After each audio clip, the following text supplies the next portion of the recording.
बिथाङा मोनथाय दोङो अधिकार दों बिथाङा इयुन जानो हानाय अधिकारखौ नुनानै दिनै गर्जन मुसाहारि बिथांखौ सोंखारिगासिनो नोंथाङा बायदेवखौ होननायनिफ्राय गोजानाव था जोंनि बिमा माहारिखौ नोङो अपमान खालामनो नाङा नोंथाङा सोर गर्जन मुसाहारि बायदेवनि बुंनायनिफ्राय नोंथाङा गोजानाव था जोंनि बायदेवखौ बुंनो हानाय नोंथाङा अधिकार गैया दिनै बेखे उदालगुरियाव बानायनो गोनां बिटिआर एकर्डनि जि रादाय बे रादाय मथे बानायनो गोनां नेशनेल स्पर्ट्स एकाडेमिनि जि कन्ट्रोभार्सि बेखौ लानानै एसे फंनैसो बुंबावनो सानबाय बेखे नेशनेल स्पर्ट्स एकाडेमि आरो उदालगुरि डिस्ट्रिक्ट स्टेडियाम बे मोननै इन्स्टिट्युट गायसननो थाखाय उदालगुरि इतिमধ্যে 300 बिघा हा एलटमेन्ट खालामनाय जाखाबाय गेजेर ससेयाव जास्ट बेखौ ओरैनो दोनथ'नायसो जादोंमोन दाबो खिन्थु बे हाखौ केन्सेल खालामनाय जायाखै खिन्थु बे बाथ्राखौ लानानै दिनै जोंहा आसामनिनो बावैसो मन्त्रि बिबान मोननाय बिथाङा बे नेशनेल स्पर्ट्स एकाडेमि आरो डिस्ट्रिक्ट स्टेडियाम बेखौ लानानै जिखिनि एसे कन्ट्रोभार्सियेल डिसिसन लादों बेनि सायाव फंनैसो बेखौनो बुंबावनो सानबाय जे नेशनेल स्पर्ट्स एकाडेमिया जिहेतु बिटिआर एग्रिमेन्टजों लोब्बा लाखिनानै फैनाय मोनसे अनुस्थान आरो बेवहाय बेखि जायफोर सिगनेटरि बिथांमोननि जि डिसिसन बे डिसिसनानो उदालगुरि एरियायाव जानांगौ होननानै डिसिसन लाखानानै बेखौ एग्रिमेन्टआव जों सोना होदों बे दुलाराय बर' फरायसा आफादनि बै समनि आफादगिरि आरो सिगनेटरि प्रमद बर' बिथां बेनिफ्राय नेहाथारि बै समनि दुलाराय बर' फरायसा आफादनि गाहाय नेहाथारि आरो आथिखालनि एमएलए लरेन्स इस्लारि बिथां आरो गुबुन गुबुन सिगनेटरि बिथांमोना ज' सावरायलायनानै बेखिनिखौ थि खालामखानाय दा हानि बेलायाव मालाबा एसे एनै कन्ट्रोभार्सि ओंखारो खिन्थु बेखौ लानानै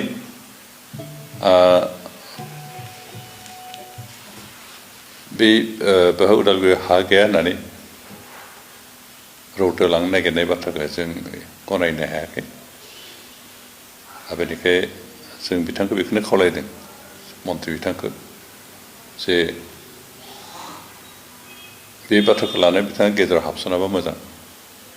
कारण इतिमध्ये बे डिसिसन जाखाबाय हाबा एलटमेन्ट दंखायो बेखौ जों जि जायगायाव एलटमेन्ट जाखानाय बेयावनो बानायगोन बेखौ बोखथिंनो नाजाया मोजां आरो हा गैया हा मोनाखै होननानै बिथाङा जि रायजोफोरनि गेजेराव मोनसे नंखाय प्रचार खालामदों बेखौ बे नंखाय आसलथे हा गैया नङा हा दंखायो इतिमध्ये बे एलटमेन्ट जाखाबाय बेनिखायनो जेरावहाय इतिमध्ये एलटमेन्ट जाखानाय हा बेयावनो बानायगोन बेनिखायनो बे बिथाङा बेखौ बोखथिंनो नाजायाबा मोजां जों लुगैयो बेयो अन्तत मोनसे सेन्ट्रेल प्लेसाव जाथों जेराव गासैबो कमिउनिकेसननि सुबिदा थायो आरो बेबायदि कमिउनिकेसन लोगोसे जिहेतु बे मोनसे अनुस्थान इतिमध्ये बे जिहेतु ट्रेनिं सेन्टार जागोन अनुस्थान जागोन बे स्टेडियामबो थागोन ट्रेनिं सेन्टारबो थागोन टिचार्स थागोन स्टुडेन्टस थागोन एकमडेसननि बाथ्रा दं बे गासैबो बाथ्रा हाबनानै थागोन आरो बेनिखायनो जों एक्सुवेलि 300 बिघा बेखौ एलटमेन्ट खालामदों मोनसेया खिन्थु बिनि 50 बिघा स्टेडियाम थागोन डिस्ट्रिक्ट स्टेडियाम थागोन खिन्थु एटेच एखे सिमासेयावनो जागोन बेनिखायनो बेखौ नोजोर होनानै बेखौ हाखौ एलटमेन्ट खालामनाय जाखाबाय बेनिखायनो जों बिथांखौ बेखौसो खावलायनो सानदों जे सिगनेटारिसफोरनि इन्टारेस्टनि एगेन्स्टै बिथाङा जाहाथे खामानि मावा खारन रायजो राजाफ्रा दुखु मोनगोन सिगनेटारिफ्रा दुखु मोनगोन खारन बे बहुत स्ट्रागलनि उनाव मोनसे एग्रिमेन्ट जानायनि फिथाइ हिसाबै जों मोनदों बेनिखायनो सिगनेटारिफ्रा जि जायगाखौ पसन्द खालामदों जि जायगायाव बानायनो होननानै थि खालामदों बेयावनो जानांगौ जि जायगायाव लांनो ओंखारदों बे इतिमध्ये जोंहा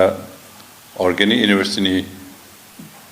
थाखाय जायगा एलटमेन्ट होनाय दंखायो आरो गुबुन गुबुन इतिमध्ये हाथ' बारा गैखाला बे जेरावहाय लांनो नांदों बे आसलथे फ्रिहा बेबायदि गैलियानोसै किसुमान एनकारेजमेन्ट जाबाय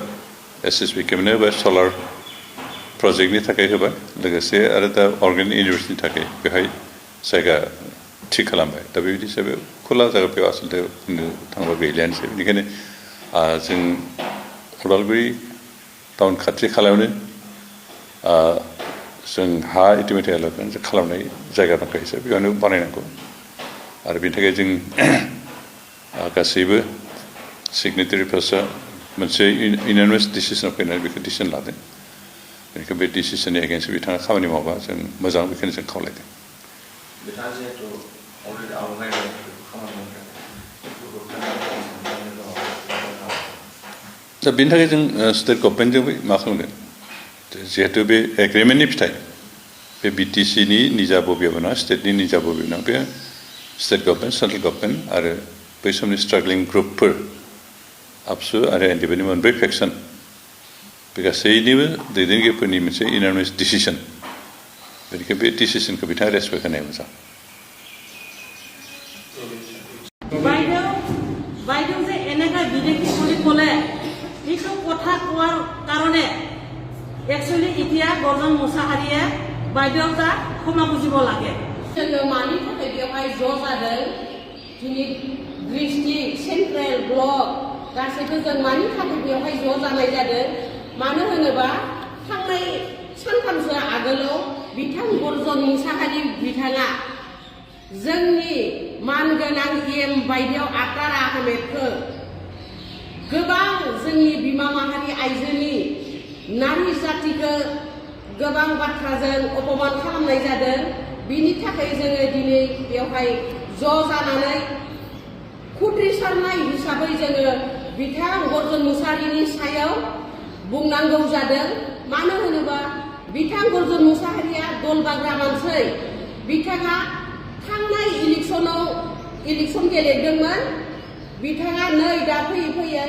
UPPN हानजायाव हाबदों बेखायनो बिथाङा जोंनि मानगोनां बायदेव बेगम आतार आहमेद बिथांखौ नारीनि सायाव बुंनायनि थाखाय जोङो दिनै बिथां गरजन मोसाहारीखौ जोंनि नारी बिमा माहारिखौ बुंनायनिफ्राय गोजानाव थाथों होननानै जों दिनै बिथांखौ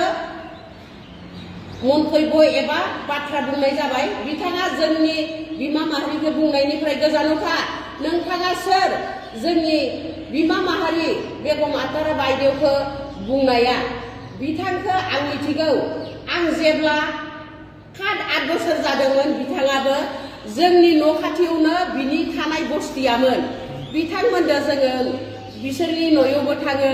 जोंनि न'यावबो फैयो बिदिखायनो जोङो आगोल उन्दै टाइमनिफ्रायनो जों बिथांखौ सिनायखायो हाबा जादोंमोनबाबो बिथाङा लुवासु गामियाव थादो बिथाङा बिदेखि नङा बिथाङा स्थायी मानसि बिथाङा मोनथाय दोङो अधिकार दों बिथाङा जानो हानाय अधिकारखौ नुनानै दिनै गरजन मोसाहारी बिथांखौ सोंखारिगासिनो नोंथाङा बायदेवखौ होननायनिफ्राय गोजानाव था जोंनि बिमा माहारिखौ नोङो अपमान खालामनो नाङा नोंथाङा सोर गरजन मोसाहारी बायदेवनि बुंनायनिफ्राय नोंथाङा गोजानाव था जोंनि बायदेवखौ बुंनो हानाय नोंथाङा अधिकार गैया जों मिथिगौ गासै मथंगुरि समस्तियानो बायदेवखौ सिनायै रावबो गैया बायदेवखौ गासैबो मिथिजोबगौ गथ'निफ्राय गेदेरसिम बायदेवखौ सिनायै रावबो गैया जोंनि बायदेवा सासे सन्मान गोनां बायदेव जों ओरैबायदि मोजां मोनो बायदेवखौ ओरैबायदि मोजां जोंनि बायदेवा सन्मान खालामनो रोंगौ बिमा माहारिखौ माबायदि जोथोन लानांगौ बिफा माहारिखौ माबायदि जोथोन लानांगौ बिथाङा मिथिजोबखागौ बेफोर बाथ्राखौ बेनिखायनो जोङो दिनै बिमा माहारिखौ अपमान होनायनि थाखाय नारी जातिखौ अपमान होनायनि थाखाय गरजन मोसाहारी नोंथाङा जोंनि बिमा माहारिखौ बाथ्रा बुंनायनिफ्राय गोजानाव था बेखौसो जों खावलायहरनाय जाबाय